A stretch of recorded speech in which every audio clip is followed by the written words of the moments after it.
IL টি-20 লিগের অভিষেক ম্যাচে বল হাতে রেকর্ড করলেন মুস্তাফিজুর রহমান। বল হাতে তুলে নিলেন একের পর এক উইকেট। অভিষেক ম্যাচে প্রথম বলে উইকেটের দেখা পেলেন মুস্তাফিজুর রহমান। দুবাই ক্যাপিটালসের হয়ে বল হাতে ঝড় তুললেন তিনি।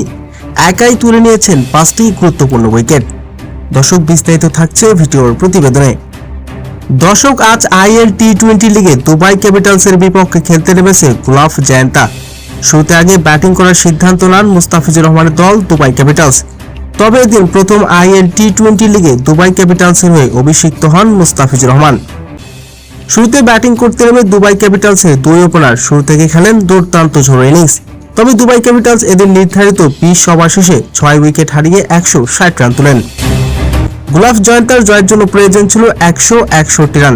সে রানের জবাবে ব্যাটিং করতে নেমে প্রথম ওভারে 10 রান তোলেন তারা। এরপর দ্বিতীয় ওভারে বল হাতে আসেন কাটার মাস্টার মুস্তাফিজুর রহমান।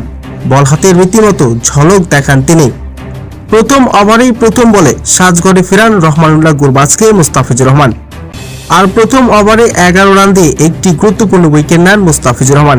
এরপরে সাজঘরে ফেরান পাতুম নিশাঙ্কাকে। এরপর একের পর এক উইকেট তুলে নিতে থাকেন মুস্তাফিজুর রহমান। তবে অভিষেক ম্যাচে বল হাতে রীতিমতো রেকর্ড করলেন মুস্তাফিজুর রহমান।